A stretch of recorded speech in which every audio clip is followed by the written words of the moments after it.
Jungle.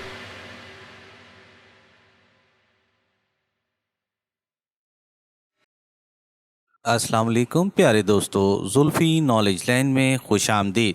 सुल्तान Salahuddin Ayyubi रहमतुल्लाह अलैह इस जिल्लत आमेज़ सलूक का एहसास करके इसका दिल कुछ देर के लिए धुआं सा हो गया था, मगर जल्द ही इसने अपने आसाब पर काबू पा लिया। फिर इसी बावकार लहजे में शमसुद्दीन इब्ने मकदम से मुखातिब हुआ, अगर आप इजाजत दें तो मैं इस खत के टुकड़े अपने साथ ले जाऊं। हमारी ख्वाहिश तो ये थी कि सलाहुद्दीन खुद हमारे दरबार में हाजिर होता और दरख्वास्त पेश करता, फिर हम इसकी आंखों के सामने यही अमल दोहराते। शमसुद्दीन इब्ने मकदम की रौनियत की कोई इंतहा नहीं रही थी, फिर भी हमारे सुकून के लिए काफी होगा कि वो अपनी नजरों से अपनी तहरीर का अंजाम देख ले। सैफुद्दीन मलिक आदिल आहिस्ता आहिस्ता आगे बढ़ा और इसने सलाहुद्दीन अय्यूबी के खत के तमाम टुकड़ों को जमा किया, फिर इन्हें शिद्दत जज्बात के साथ बोसा दिया। खत के इस एहतराम की वजह ये थी कि सलाहुद्दीन अय्यूबी के मकतूब की इब्तदा अल्लाह के पाक नाम से होती थी। फिर जब मलिक आदिल वापस जाने लगा तो शमसुद्दीन इब्ने मकदम ने पुकार कर कहा, सलाहुद्दीन से कह देना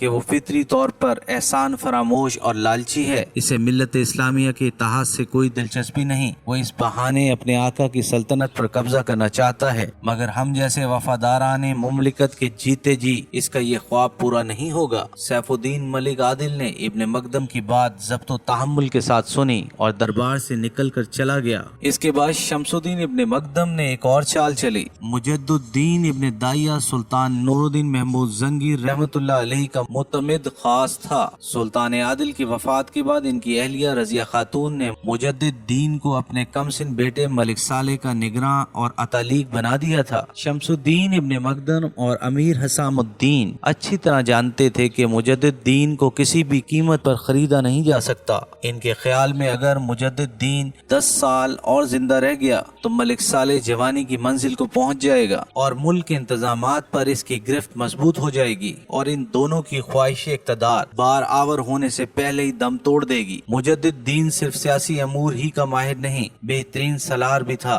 वो दिन के वक्त मलिक सालेह को शाहसवारी, तीर अंदाजी और शमशीर जनी सिखाता, फिर रात के वक्त कई घंटे इस मौजू पर तवील तकरीरें भी करता कि एक कामयाब हुक्मरान में क्या क्या सफात होनी चाहिए। खानदानी नूरिया से मुजद्दिद्दीन की ये वफादारी शमसुद्दीन इब्ने मकदम और अमीर हुसामुद्दीन के लिए एक मुस्तकिल खतरा बनती जा रही थी। आखिर इन दोनों हवसकार और नमक हराम अमीरों ने मुजद्दिद्दीन, इसकी बीवी और 2 जवान बेटों को इस वक्त कत्ल करा दिया जब ये पूरा घराना गहरी नींद सोया हुआ था। इस इज्तमाई कत्ल से पूरे दमिश्क और शाम में दहशत फैल गई। दमिश्क के सरकारी कारिंदों ने मुजद्दिद्दीन और इसके अहले खाना के कत्ल की तहकीक शुरू की, मगर वो कातलों तक पहुंचने में नाकाम रहे, क्योंकि ये एक मुकम्मल और पुरस्रार मंसूबाबंदी थी जिसकी नकाब कुशाई करना आसान काम नहीं था। सैफुद्दीन मलिक आदिल मिस्र पहुंच चुका था और इसने बड़े भाई की खिदमत में इस खत के टुकड़े पेश कर दिए जिसे शमसुद्दीन इब्ने मकदम ने सरे दरबार चाक कर डाला था और इस जिल्लत आमेज सलूक के बारे में बता दिया जो इसके साथ रवा रखा गया था। सलाहुद्दीन अय्यूबी के हाथ में इसके अपने खत के टुकड़े थे जिन्हें वो बार बार देख रहा था और चेहरे पर गहरी उदासी छाई हुई थी। फिर वो इसी हालत में उठ खड़ा हुआ। फिर जब सलाहुद्दीन अय्यूबी इमाम शरफुद्दीन रहमतुल्लाह की खानकाह में दाखिल हुआ तो इस वक्त कई मौज़िज़ीन शहर इमाम साहब की खिदमत में हाजिर थे। सलाहुद्दीन अय्यूबी को देखते ही वो तमाम लोग खड़े हो गए। मैं इंतहाई माजरत ख्वाह हूँ कि आप हजरात की मजलिस में खलल अंदाज हुआ, मगर मैं मजबूर था कि इमाम साहब की खिदमत में अहम तरीन मुकदमा पेश करना था। इसमें किसी तरह भी ताखीर नहीं की जा सकती थी। सलाहुद्दीन अय्यूबी का लहजा किसी कदर आजाना था। वो हमेशा उल्मा का एहतराम करता था और उस वक्त इमाम शरफुद्दीन की खिदमत में बैठे हुए तमाम हजरात मिस्र के बड़े बड़े आलिम थे। मिस्री उल्मा सलाहुद्दीन अय्यूबी की बात सुनकर फौरन ही इमाम शरफुद्दीन रहमतुल्लाह अलैहि की मजलिस से उठकर चले गए। सलाहुद्दीन अय्यूबी ने फौरन ही अपने खत के टुकड़े इमाम साहब की खिदमत में पेश करते हुए अर्ज किया, ये है मेरे इस खत का जवाब जो मैंने अमीर शमसुद्दीन इब्ने मकदम को तहरीर किया था। ज़बानी गालियां अलग हैं जो मुझे गुलामज़ादा होने के हवाले से दी गई हैं। ये कहकर सलाहुद्दीन अय्यूबी ने इमाम शरफुद्दीन को इस मुलाकात की मुकम्मल तफसील सुना दी जो इसके छोटे भाई सैफुद्दीन मलिक आदिल और अमीर शमसुद्दीन इब्ने मकदम के दरमियान दरबार शाम में हुई थी। इमाम शरफुद्दीन रहमतुल्लाह अलैह सलाहुद्दीन अय्यूबी की गुफ्तगू सुनकर बहुत गमजदा हुए और निहायत कर्बनाक लहजे में कहने लगे, फर्जंद, मैंने पहले ही कहा था कि तहरीरों और मरासलों का वक्त गुजर चुका है, हुज्जत तमाम हो चुकी। अब तुम अल्लाह का नाम लेकर अपनी शमशीर बेनियाम करो और इन उम्रा के टुकड़े कर डालो जो कसर खिलाफत के टुकड़े करके अपने छोटे छोटे घर आरास्ता करना चाहते हैं। इमाम शरफुद्दीन रहमतुल्लाह अलैह की बेलाग गुफ्तगू सुनकर सलाहुद्दीन अय्यूबी के चेहरे की सारी अफसरदगी दूर हो गई और एक नया रंग छलकने लगा जिसमें जोश के साथ इस्तराब की आमेजिश भी थी। शेख, अपने खत का ये हशर देखकर मैं पहले ही तय कर चुका था कि अब ये मामलात मुज़ाकरात की मजलिसों में बैठकर तय नहीं हो सकेंगे। जाहिर है कि मजलिसों में नाकाम होने के बाद इंसान मैदान जंग का रुख करता है। मैं इस सिलसिले में सिर्फ इतना पूछना चाहता हूँ कि अज़रुए शरीयत मेरा ये इक़दाम नाहक तो नहीं होगा? हरगिज नहीं।